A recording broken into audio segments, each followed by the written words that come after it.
Hello mga kapadyak o! Padyakang Singapore ba ang balak mo anytime soon?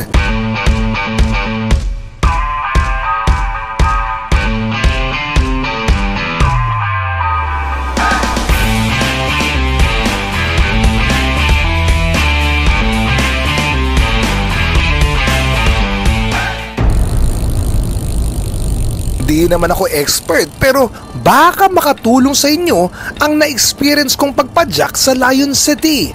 Medyo may kainitan sa Singapore, lalo na raw kung February kayo dadayo dito. Kaya kung papadyak, magandang magsimula ng maagang maaga. Yung tipong madilim pa at medyo malamig-lamig pa ang panahon. Yan ang ginawa ko dito kasama si Aizra Valenzuela, Rafa Singapore's very own.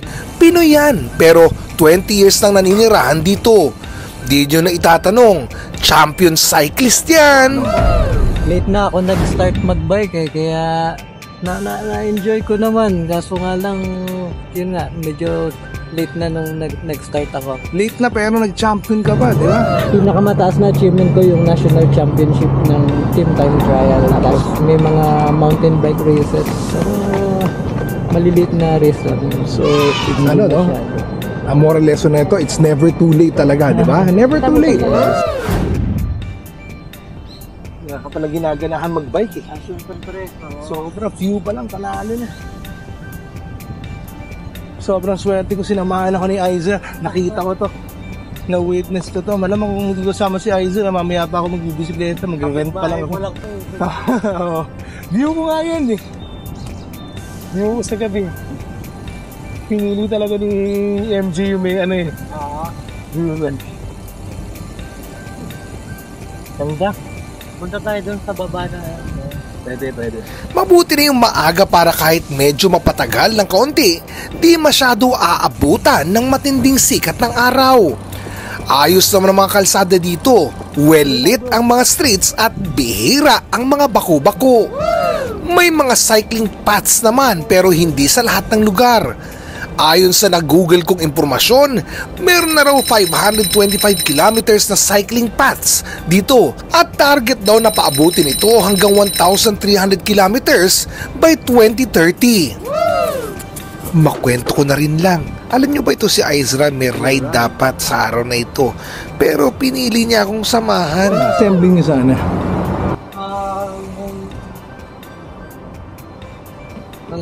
Doon yata yung banda kung malapit sa tulay doon. Di siya sure. O siya, let's padyak some more. Pwede rin naman pumadyak sa mga lugar na nilalakaran ng mga tao pero syempre, alalay lang. Dapat di masyadong mabilis. This is a nice ride. Sarap pumadyak. The best. At kahit medyo hinihingal ka na, mapapawi naman yan sa ganda ng mga view. Meron ako hinahanap dito eh. Ito na yun. Ito na nga. Merlion. Pero parang bakit hindi pa bumubuga ng tubig si Merlion? Babalikan ko yan. Padyak-padyak muna tayo ulit sa palig-paligid. Enjoy the view. Oh, ano to? Ano to? Ba't may ahon? May ahon! Konti lang naman pala. Actually, mostly daw flat dito sa Singapore. Kaya mo nga raw libutin ang buong Singapore ng isang araw. Wow! Pero kailangan medyo matulin ka raw pumadyak. Kwento nga ni Aizra, nagawa na raw nila yun. Maghapon nga lang. At kung kanina hindi pa bumubuga ng tubig si Merlion, ngayon? Nagkaroon pa ako nakuha kay Merlion na bumubuga, ang galing. Ang ganda, di ba? Wow! Yun yung araw, oh.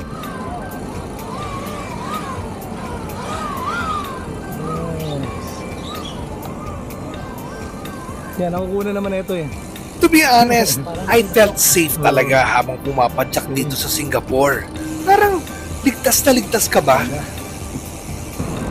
Maski sa mga pangunahing kalsada kung saan kasabayan mo ang mga sasakyan, feeling ko, respetado nila ang mga siklista. When riding with another cyclist, mas mainam na pumadyak kayo o na single file, lalo na sa mga single lane roads. Anong masasabi mo noon sa yung kakaibang biking dito sa Singapore? Yung mga pinaka nagustuhan mo? Bakit siya conducive to biking? Yun nga. Unang-una maganda yung kalye. Tapos yung bihira ka makakita ng lubak. Tapos lahat ng kalye may ilaw kahit sa gabi. Yun. Walang madilim na parte na pag dinaanan mo matatapat ka. Kaya kahit na night ride, okay. Yes. Maraming gumagawa dito noon ng mga night ride. Maganda kasi pag gabi, hindi ganun kainit, no? Yes. Kasi pag inabutan ka ng araw dito, talagang mainit din, ano? Tama. Kamusta naman yung treatment ng mga sasakyan sa mga bikers? Nire-respect din naman nila yung mga siklista. Binibigyan nila ng konting distansya yung yung pagdaan nila pag may mislista. Oo. Yun. Ano naman yung mga ito? Ano naman yung pinaka-wag na wag mong gagawin kung nagbabike ka dito sa Singapore? Dudura. Hindi naman. May mga camera minsan sa mga traffic light. Oo. Pag dumaan ka ron at na-picture ang camera doon pa nung gobyerno, matitrace ka kung saan ka galing, tapos makaka-receive ka na lang ng supina na or may notice ka or may warning ka o may fine ka, gano'n. Huwag ka mag-violate ng traffic. Oo. Kaya kanina, lahat hinihintuan natin, mga stoplight. Alam ko kung saan may camera. Alam mo saan may camera. Ayos. Ilan sa mga nirerekomenda nilang pasyalan dito ng mga siklista ay ang Marina Bay Sands to Simei, Punggol Waterway Loop, East Coast Park to Changi, Singapore Coast to Coast Trail, at ako, paborito ko, nung pumadya kami ni Aizra dito sa F1 racetrack. Formula 1, Singapore Grand Prix. That's it. O diba, Stig? Pumapadya kami sa F1 racetrack. Pwede pala dito. Okay. What an experience. So hindi naman bawal dito to. Dito rin ginagawa yung criterium na road bike. Yung road bike race dito rin ginagawa. Daanan din naman pala siya ng kotse, no? Dapat laging susunod sa batas pantrapiko. Kaya katulad niya, stoplight, stop tayo. Stop tayo dito. Pwede naman tayo pumasok dito. Ito yung sidewalk. Okay.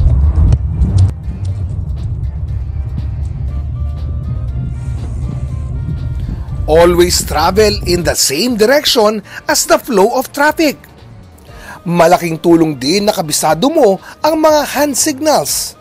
At huwag na huwag kakalimutang magsuot ng helmet. Kung wala kayong dalang bisikleta, marami namang marerentahan dito. Mula mahigit 600 pesos pataas. Depende sa tagal at klase ng bisikletang rerentahan. Ako, nag-member ako ng Rafa Cycling Club o RCC, isang international cycling club. To make sure na lagi akong may marirent na maayos na bisikleta saan ko man matripang pumadyak. Pero itong gamit ko sa Singapore, pahiram lang ito sa akin ni Aizra, na isa ring fellow RCC member. Ang galing, di ba? Nice bro, hindi ka naman tinamad mag-ride with me. Hindi naman. Nabagalan ka sa akin. Hindi excited ako, may bagong Pinoy na ka-ride. RCC pa. O paano? Sana nakatulong ang video ito sa pinaplano niyong pagpadyak sa Singapore. Basta ride safe lang lagi at huwag kalilimutang mag-enjoy. Hanggang sa susunod nating pedal adventure, ako po si Oscar Oida. Let's cycle the world one padyak at a time.